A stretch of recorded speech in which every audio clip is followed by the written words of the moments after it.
Everyone. ये video class 11-12 दोनों के लिए है और इस वीडियो में जो है जनसंचार की विधाएं जो हैं उन्हें चैप्टर्स में डिवाइड कर दिया गया है। इसको हम जनसंचार की विधाओं को अभिव्यक्ति और माध्यम के नाम से भी जानते हैं। तो देखिए, सबसे पहले इसमें चैप्टर में जो डिवाइड किया गया है उसमें है सबसे पहला संचार। तो इसका जो चैप्टर 1 हो गया ये हमारा संचार हो गया। तो इसके क्वेश्चन आंसर आपको एक्सप्लेन किए जा रहे हैं। तो देखिए, पहला क्वेश्चन है संचार किसे कहते हैं। उत्तर देखिए, संचार के मूल में चर धातु है। कि संचार के मूल में कौन सी धातु है। क्वेश्चन अगर हमारा MCQ बन के आ जाए या वन वर्ड आ जाए तो हमारा क्या हो जाएगा, संचार के मूल में चर धातु है। चर का अर्थ है विचरण करना, मतलब एक जगह से दूसरी जगह पहुंचना। तो जो चर का अर्थ है, इसमें क्वेश्चन हमारा बन के आ सकता है कि चर का क्या अर्थ है। चर का अर्थ है विचरण करना, मतलब विचरण क्या होगा, एक जगह से दूसरी जगह पहुंचना।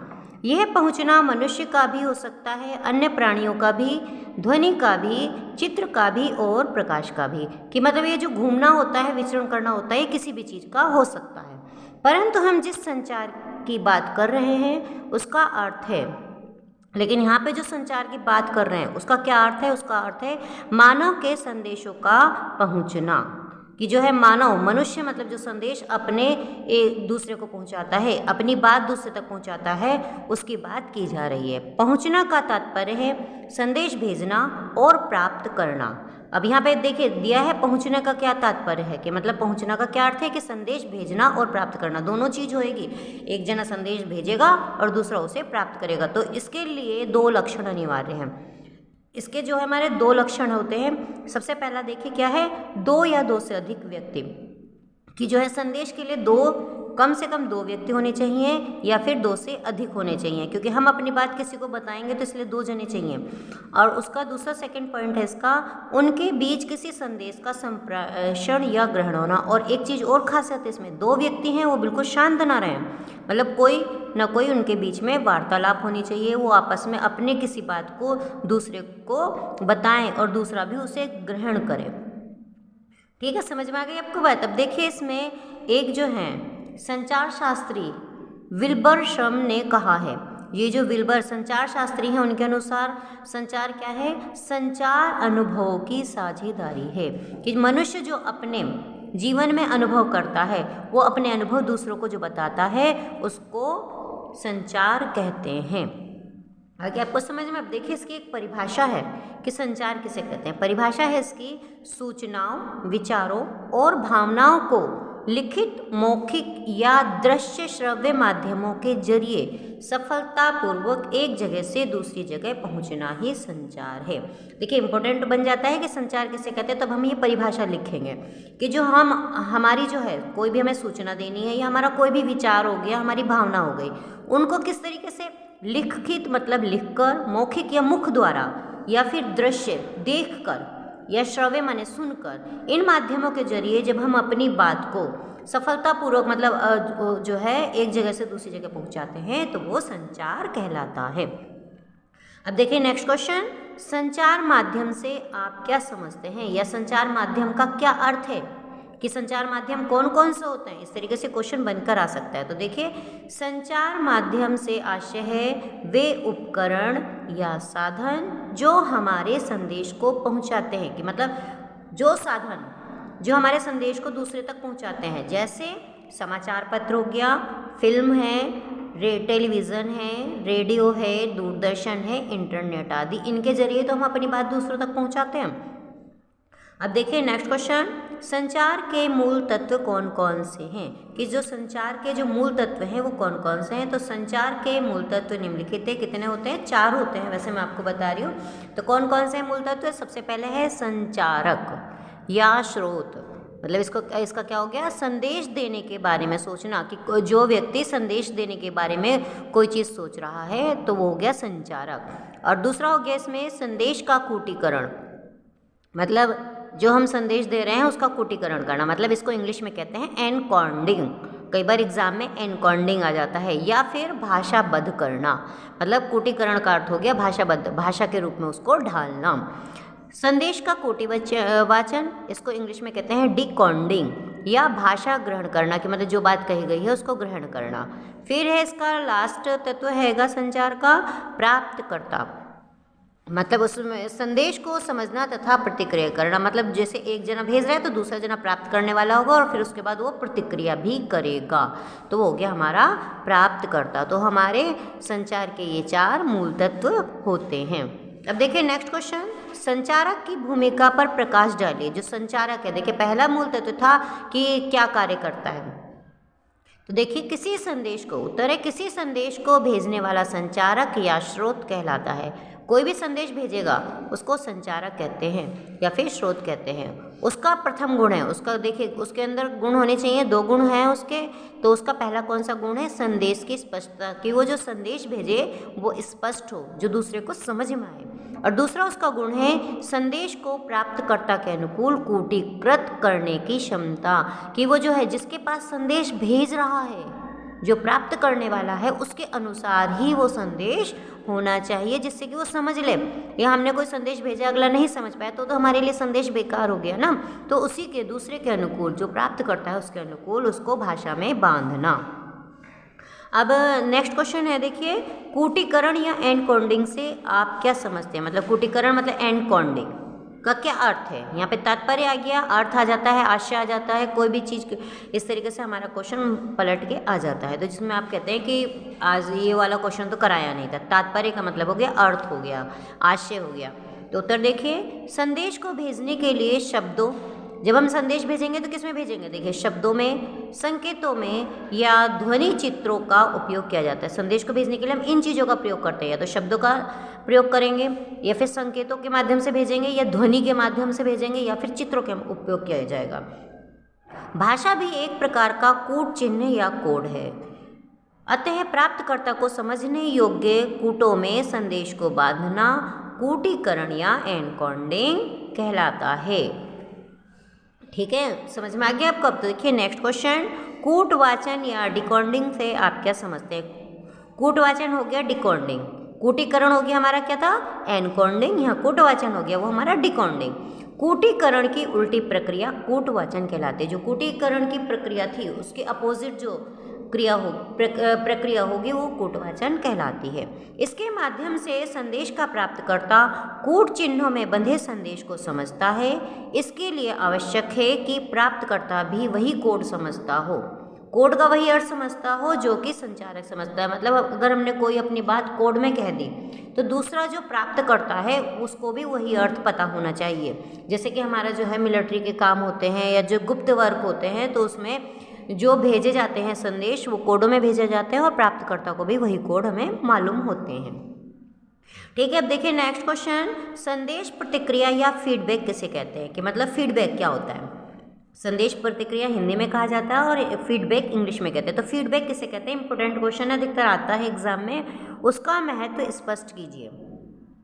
तो देखिए कूटीकृत, उत्तर है इसका कूटीकृत संदेश के पहुंचने पर प्राप्तकर्ता, जब कूटीकृत संदेश जो है पहुंच गया तो प्राप्तकर्ता अपनी प्रतिक्रिया प्रकट करता है। तो वो भी अपना कोई ना कोई रिस्पॉन्स देता है कि हाँ मेरे पास पहुंच गया, कुछ किसी तरीके से वो बात बताएगा अपनी। तो यह आवश्यक है, इसी से पता चलता है और ये जरूरी भी है कि इसी से पता चलता है कि संचारक का संदेश प्राप्तकर्ता तक पहुँच गया है और ठीक ठाक पहुँच गया। अगर वो जो है प्राप्तकर्ता उस पर प्रतिक्रिया नहीं देगा तो उसे कैसे पता चलेगा कि मेरा संदेश पहुंच गया है और जैसा मैं पहुंचाना चाह रहा था वैसा ही पहुंचा है।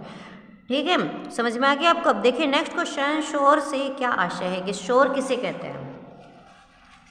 उत्तर देखिए इसका, संचार प्रक्रिया में जो हम अपनी बात दूसरे तक पहुंचा रहे हैं, तो वो जो संचार प्रक्रिया हो गई उसमें किसी प्रकार की भी बाधा आ जाए तो उसे शोर या नॉइज कहते हैं। कि उसके बीच में अगर कोई भी बाधा आ जाती है, रुकावट आ जाती है, तो उसे शोर या फिर नॉइज कहते हैं। यह बाधा संचारक की मानसिक अस्पष्टता या अनिच्छा को लेकर भी हो सकती है, कि ये जो रुकावट जो होती है, ये जो संचारक जो भेजने वाला है उसकी मानसिक संतुलन सही नहीं है या कोई उसे प्रॉब्लम आ गई है तो उस पर, या उसकी इच्छा नहीं है ज़बरदस्ती करा, तो उसके ऊपर भी लेकर भी हो सकती है।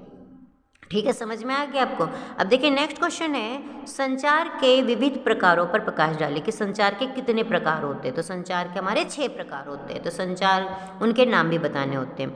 तो देखिए पहला है इसमें जो है, पहला है सांकेतिक संचार, मतलब संकेतों के आधार पर। फिर है हमारा मौखिक संचार, मतलब मुख द्वारा बोलकर हो गया। फिर अमौखिक संचार में सब बाकी मौखिक को छोड़कर बाकी सभी आ जाते हैं इसमें, तो ये हो गया हमारा अमौखिक संचार। फिर हो गया अंतः व्यक्तिक संचार, तो ये हो गया हमें अपने अंदर अपने आप जो बातचीत करते हैं वो हो गया। फिर समूह संचार, फिर लास्ट हो गया हमारा जन संचार। तो ये संचार के हमारे प्रकार हैं। फिर नेक्स्ट क्वेश्चन देखिए, अब सांकेतिक संचार से क्या तात्पर्य है। उत्तर देखिए इसका, सांकेतिक, इससे आपको पता चल रहा है कि संकेतों द्वारा, तो सांकेतिक संचार का अर्थ है संकेतों द्वारा संदेश पहुंचाना, कि संदेशों के माध्यम से जो हम संदेश पहुंचाते हैं। मनुष्य का हाथ जोड़ना, पैर छूना, हाथ मिलाना, लाल बत्ती होना, हरी बत्ती होना आदि सांकेतिक संचार हैं हमारे। ठीक है, नेक्स्ट क्वेश्चन है मौखिक संचार का क्या तात्पर्य है, कि मौखिक संचार क्या होते हैं। उत्तर देखिए, मुख द्वारा व्यक्त ध्वनियों के माध्यम से जो संदेश पहुंचाया जाता है उसे मौखिक संचार कहते हैं। इसमें क्या क्या उदाहरण है देखिए, आपसी बातचीत, हम आपस में बातचीत करते हैं, टेलीफोन हो गया, भाषण हो गया आदि हमारे मौखिक संचार के रूप है। टेलीफोन में भी हम के माध्यम से हम एक दूसरे से बात जो करते हैं, तो सब हमारा मौखिक संचार है ये। फिर नेक्स्ट क्वेश्चन है अमौखिक संचार से क्या आशय है, मतलब अमौखिक संचार किसे कहते हैं। उत्तर है इसका, मौखिक संचार के अतिरिक्त अन्य सभी प्रकार के संचार साधन अमौखिक संचार कहलाते हैं।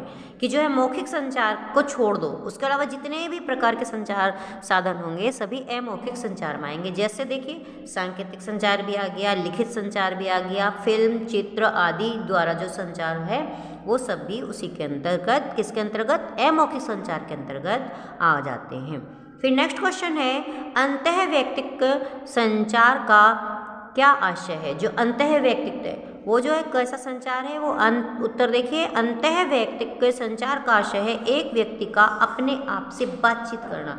अंतः व्यक्तिक का मतलब हो गया अपने आप बातचीत करना, अपने आप से ही बात जब करी जाती है तो वह भाषा या स्मृतियों, वो किसके रूप में होगा, भाषा के माध्यम से हो गया, या यादों के आधार पर, स्मृति मतलब यादों के आधार पर हो गया, या गीतों आदि के माध्यम से स्वयं को व्यक्त करता है।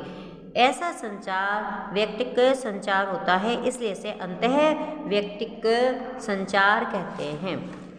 अब देखिए नेक्स्ट क्वेश्चन है अंतर व्यक्तिक संचार से क्या आशय है। जो अंतर व्यक्तिक संचार होता है वो क्या होता है। उत्तर देखिए, अंतर व्यक्तिक संचार दो व्यक्तियों के मध्य होता है, कि ये वो वाला तो हो गया अपने आप, अंतः वाला तो, ये अंतर वाला अंतर व्यक्तिक तो हो गया दो व्यक्तियों के बीच में, दो मित्रों की बातचीत, पिता पुत्र, अन्य किसी परिचित अपरिचित से बातचीत इसी कोटि के अंतर्गत आते हैं। मतलब इसमें दो जने होते हैं। नौकरी के लिए दिया गया साक्षात्कार भी इसी संचार का एक उदाहरण है। साक्षात्कार मतलब इंटरव्यू, कि जब हम नौकरी के लिए इंटरव्यू देते हैं तो वो भी उसी के अंदर आता है।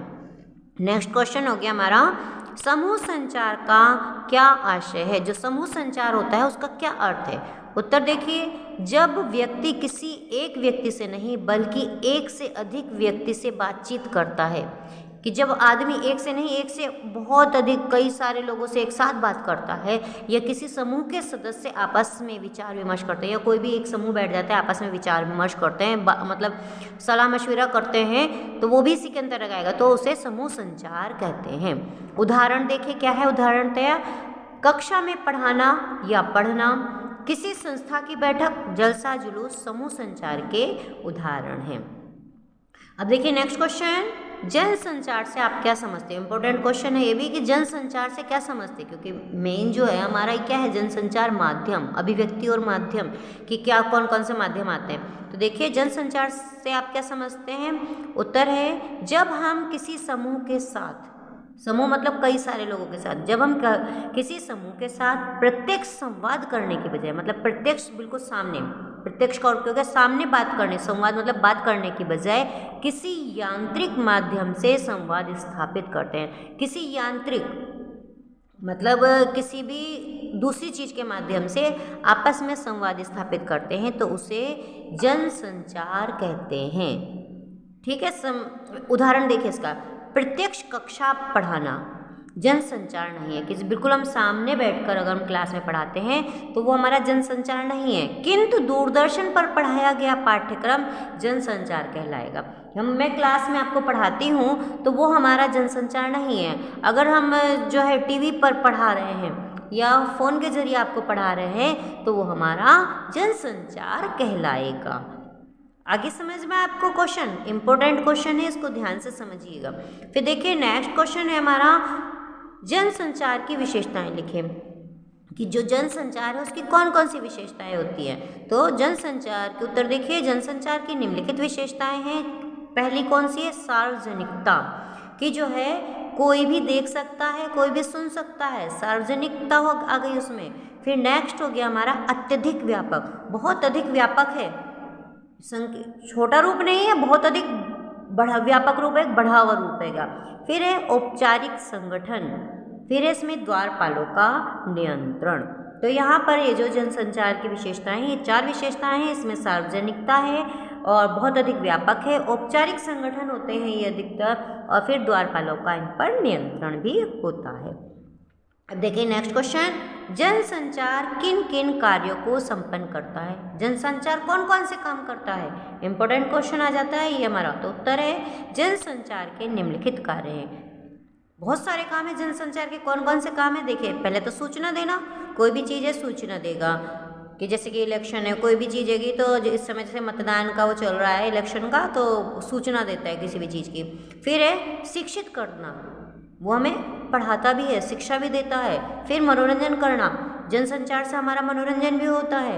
फिर निगरानी करना, वो जो है बड़े बड़े लोगों पर निगरानी भी रखता है कि राजनीति में क्या चल रहा है या क्यों है, ये भी काम निगरानी करने का भी काम करता है। और एजेंडा तय करना, कोई भी चीज़ कहीं है तो उसके लिए तैयारी भी करता है। फिर विचार विमर्श करना, जनसंचार जो है विचार विमर्श भी करता है, करवाता भी है औरों से। अब आ गया नेक्स्ट क्वेश्चन, देखिए नेक्स्ट क्वेश्चन क्या, इस चैप्टर का लास्ट क्वेश्चन है, जनसंचार के प्रमुख माध्यम कौन कौन से हैं, कि जनसंचार के माध्यम कौन कौन से हैं। उत्तर देखिए, तो जनसंचार के प्रमुख माध्यम निम्नलिखित हैं। पहला कौन सा है जनसंचार का माध्यम, पहला है जनसंचार का माध्यम समाचार पत्र और पत्रिकाएं। तो समाचार पत्र पत्रिकाएं, इसको क्या कहते हैं हम, प्रिंट मीडिया भी कहते हैं इसको।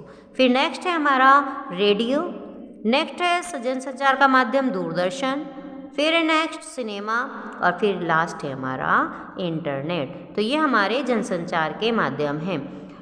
आप लोगों ने वीडियो पूरी देखी होगी और आपको चैप्टर समझ में आ गया होगा। अब इसके बाद हम नेक्स्ट चैप्टर की वीडियो फिर बनाएंगे। Thank you.